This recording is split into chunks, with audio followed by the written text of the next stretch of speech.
आप सभी को जय मसीह की। आज हमारे लिए बहुत ही खूबसूरत दिन है और आज मेरे पास हमारी कलीसिया के 2 जवान आए हैं जिनसे हम चर्चा करने जा रहे हैं। कुछ प्रश्न, कुछ उत्सुकता लेकर आए थे। हमने सोचा क्यों ना आपके साथ शेयर किया जाए, तो इस प्रकार से ये पॉडकास्ट हम आपके साथ शेयर कर रहे हैं।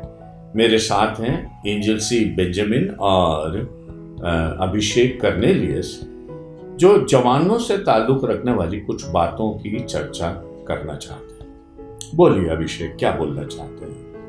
पास्टर, मैं पूछ रहा था कि अपने जैसे सबोपदेशक में लिखा है 11वां अध्याय 9 और 10 में, जवान अपनी जवानी के दिनों में अपने सर्जनहार को ना भूले, अपनी मर्जी के अकॉर्डिंग मतलब चल सकते हैं। तो उसको थोड़ा सा इलेबोरेट पढ़ दीजिए आप उसको एक बार। हे जवान, अपनी जवानी में आनंद कर और अपनी जीवन के दिन में मगन रहे और अपनी मनमानी कर। अभी इस पर आगे चलेंगे, है ना। मनमानी करने से क्या मतलब? जवान है तो लाइसेंस मिल गया क्या? नहीं। मनमानी कर का क्या मतलब है? जो अपने मन में है वो। सुनो, ये बात है ना, जवान लोग क्या सोचते हैं कि हम प्रभु के पीछे जा रहे हैं तो ये नहीं करना पड़ेगा, वो नहीं करना पड़ेगा, ये छोड़ना पड़ेगा, वो छोड़ना पड़ेगा। परमेश्वर कह रहा है ट्रू फ्रीडम परमेश्वर में है, यीशु मसीह में ट्रू फ्रीडम है। वही मनमानी कब करोगे? तब आप मनमानी करोगे जब आपकी किसी बात से किसी को बुरा न लगे, किसी बात से परमेश्वर और मनुष्यों में किसी को ऐसा न लगे कि आप बड़े अधर्म का काम कर रहे हैं। तो जवानी में, तो जवानी का मतलब है ब्रेक लगाना, लेकिन खुदा कह रहा है और सबोपदेशक में सुलेमान के द्वारा परमेश्वर कह रहा है मनमानी करो जब मैंने तुम्हें स्वतंत्र किया। देखिए, यीशु कहते हैं तुम सत्य को जानोगे, अगर तुम मेरे वचन में बने रहोगे तो तुम सत्य को जानोगे और तुम स्वतंत्र हो जाओगे, सचमुच स्वतंत्र होगे। अगर वचन में बने नहीं रहोगे तो तुम स्वतंत्र।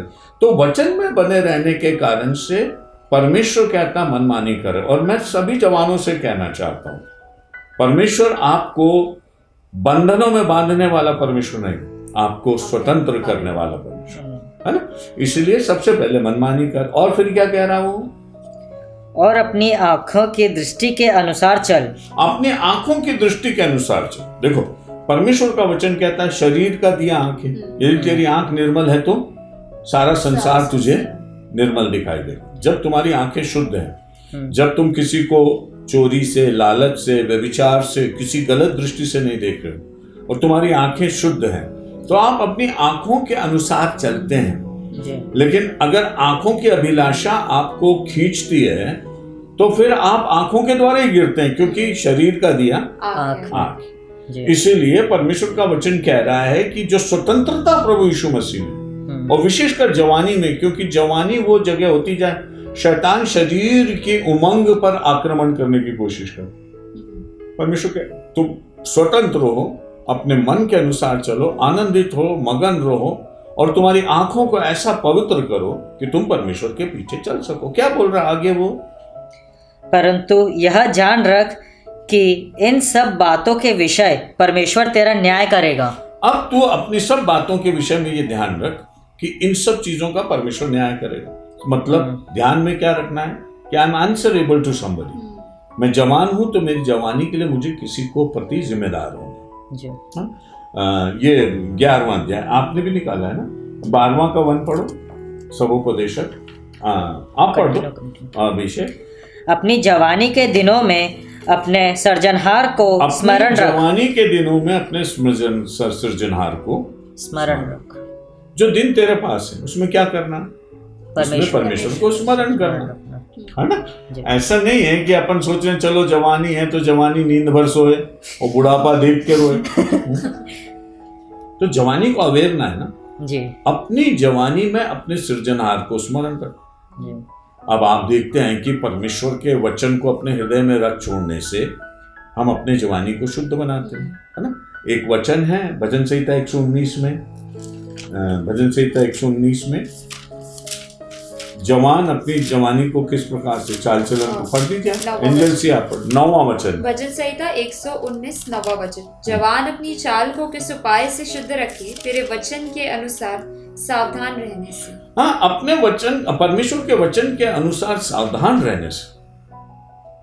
आप अपने आप को संभाले हुए, हे जवान अपनी जवानी में अपने सृजनहार को स्मरण स्मरण रख। सो क्या करना है जवानी में? हे जवान जवानी में मगन रहे, हे जवान जवानी में कंट्रोल मत रख, हे जवान अपनी मनमर्जी कर, हे जवान दुनिया में खो जा, हे जवान शरीर की अभिलाषाओं में चल नहीं। हे जवान अपनी जवानी में अपने सृजनहार को स्मरण रख, इतना स्मरण रख कि उसका वचन तेरे अंदर है। तो तुम वचन को तोड़ोगे नहीं, और जब वचन को तोड़ोगे नहीं तो तुम अपने प्रभु के लिए तैयार रहोगे। क्योंकि बाइबल कहती है कि जवानी इसलिए नहीं है कि उसको नीचा दिखाया जाए, जवानी परमेश्वर के लिए अपने आप को शोभायमान करने के लिए। आमीन। एक वचन है विलाप गीत में, जवानी में जुआ उठाना भला है। विलाप गीत में जवानी में जुआ उठाना भला है। देखिए तो 3:27 विलाप गीत 3:27। हाँ पुरुषों के लिए जवानी में जुआ उठाना भला है। हाँ, जवानी में जुआ उठाना भला है। जब आप बूढ़े हो गए तब आप क्या करोगे? तो देखिए, पतरस से प्रभु यीशु मसीह ने कहा, पतरस अभी तू जवान है। मैं यूहन्ना रचित सुसमाचार के 20-21वें अध्याय को कह रहा हूं ना, पढ़ने की जरूरत नहीं, हमारा पॉडकास्ट बहुत लंबा हो जाएगा। हे जवान पतरस अभी तू जवान है, जहां चाहता है वहां जाता है। एक समय आ रहा है जब तू बूढ़ा हो जाएगा और तू जहां नहीं चाहता है वहां तुझे लोग ले जाएंगे। मतलब जवानी नहीं सुधारी तो बुढ़ापा बिगड़ना ही है।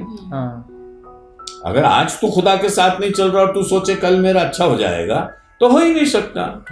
ये पतरस जैसे व्यक्ति से कह रहा है, क्योंकि परमेश्वर जानता था कि पतरस आगे चलकर अपने ट्रैक को छोड़ देगा। जैसे वो मछली पकड़ने चला गया, यीशु ने 3 बार उससे बोला, क्या तू मुझसे प्यार करता है?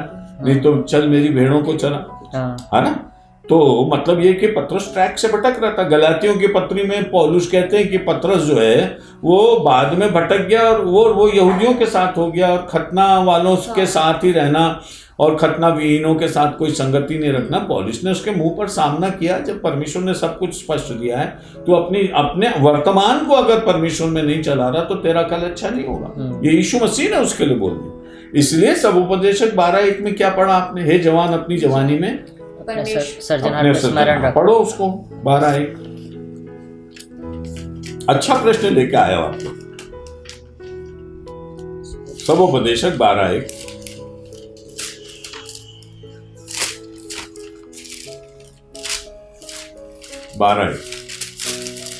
एंजल से आप पढ़ो। अपनी जवानी के दिनों में अपने सृजनहार को स्मरण अपनी जवानी के दिनों में अपने सृजनहार को स्मरण रख। उसको कभी नहीं भूलना। फिर क्या होगा? इससे पहले कि विपत्ति के दिन और वे वर्ष आए जिनमें तू कहे कि मेरा मन इनमें नहीं लगता। इससे पहले ये प्रोफेसी आ गई।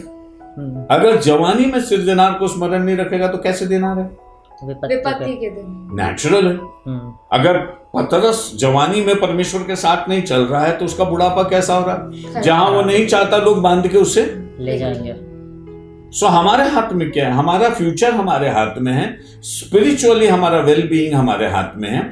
अगर आज आप जहां भी हैं, कोई भी एज में, मैं तो ये कहता हूं, बाइबल कहती है कि आज का दिन आप जवान हैं अगर आप परमेश्वर को स्मरण कर रहे हैं, भले आपकी उम्र कुछ भी हो। क्यों कहता हूं मैं? क्योंकि यशाया 40:30 में कुछ लिखा, पढ़िए जरा।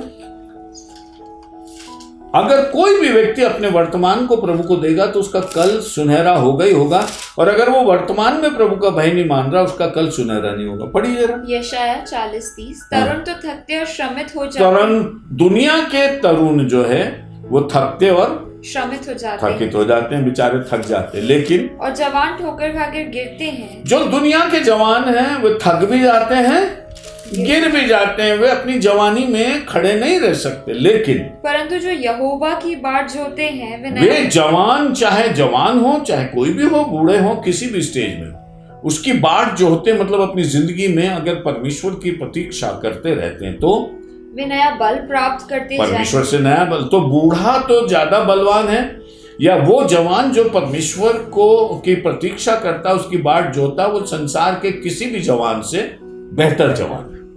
क्यों? क्योंकि वो नया बल प्राप्त करता और नई ऊंचाइयों को हासिल करता।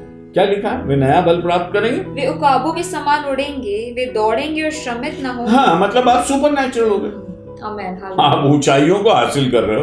आप तो उकाब के समान उड़ नहीं सकते, लेकिन परमेश्वर कह रहा है मैं तुझे ऐसी बुलंदी दूंगा कि तू मानो अपनी अपनी अपनी लिमिट से ऊपर जाकर उड़ेगा, तू नया बल प्राप्त करेगा और तू अपने प्रभु की सेवा करेगा। आमेन।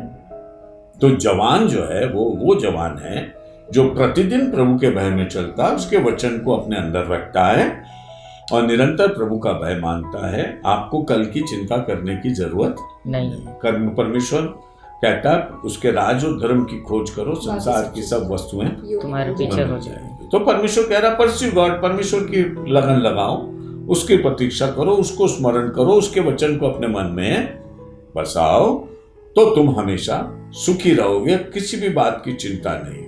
और तीमुथियुस एक यंग पास्टर थे और तीमुथियुस को लिखते हुए पौलुस कह रहे हैं कोई तेरी जवानी को तुच्छ ना समझना। पहला तीमुथियुस 4 अध्याय 12वां वचन। पहला तीमुथियुस 4 अध्याय 12वां वचन। पहला तीमुथियुस 4:12 पढ़ दो। कोई तेरी जवानी को तुच्छ ना समझ। अरे इसलिए कि तू जवान है, कोई तेरे को नीचा ना देखने दे, पर वचन और चाल चलन और प्रेम और विश्वास और पवित्रता में विश्वासियों के लिए आदर्श। किसके लिए आदर्श बनना? विश्वासियों के लिए, दुनिया के लिए नहीं। विश्वासियों के लिए। मतलब आप इतने जवानी में आप इतनी सीधी चाल चल रहे, इतनी बढ़िया चाल चल रहे कि कलीसिया के बुजुर्ग बोल रहे हैं मुझे जवान के समान होना। यही बोल रहा है ना, यही बोल रहा है ना वो भाई। ये कह रहा है कि तू विश्वासियों के लिए आदर्श बन जा। वो विश्वासी बूढ़े भी हो सकते, जवान भी हो सकते, बहनें भी हो सकते, भाई भी हो सकते। तीमुथियुस तू पास्टर है, तू जवान है, और जवानी का मतलब तेरे लिए परफेक्शन है और ऐसा रोल मॉडल बनना है तुझे कि लोग तुझे देखें और ये कहें कि हम इसके समान बनना चाहते हैं। क्या हमारी जिंदगी में ऐसा नहीं हो सकता कि हमारे पवित्र जीवन को देखकर लोग ये कहें काश मैं इस जवान के समान, काश मैं अभिषेक के समान हूँ, काश मैं एंजल जी के समान बनूं, इसका जीवन कितना पवित्र है, वचन में, चाल चलन में, सारी चीजों में ये शुद्ध है और पवित्र है, मेरे लिए रोल मॉडल। सो परमेश्वर मुझे और आपको बुलाता है और विशेषकर हमारी जवानी में हम परमेश्वर का आदर करें, उसके साथ साथ चलें ताकि हमारा भविष्य हमेशा सुरक्षित रहे। और जब आप प्रभु का आदर करते हैं, प्रभु आपका आदर। सो हमें क्या करना है? हमें अभी से सीखना है कि हम आगे चलकर प्रभु की सेवा में सदा आगे बढ़े। ठीक है, आज अपन यहाँ समाप्त करते हैं। और प्रश्न हो आपके लेके आइए, और काउंसलिंग और भी ऐसी बातें हो, हम सब मिलकर, ऐसा नहीं कि मैं सिखा रहा हूं, लेकिन हम सब मिलकर परमेश्वर के वचन का अध्ययन करेंगे और सीखेंगे। दर्शकों, आपके लिए भी स्वागत है, आप जरूर रिएक्ट करिए, अपनी प्रतिक्रिया दीजिए। आपको ये हमारा पॉडकास्ट कैसा लगा? हमारे सुंदर जवान अभिषेक और एंजल सी आज हमारे सामने हैं और हमारी कलीसिया में और सब जगह बहुत सारे ऐसे खूबसूरत जवान हैं और खूबसूरत होंगे और प्रभु के योग्य होंगे जब वे प्रभु के साथ आगे बढ़े। आप सभी को जय मसीह की उम्मीद है अगले एपिसोड में फिर मिलेंगे। God bless you.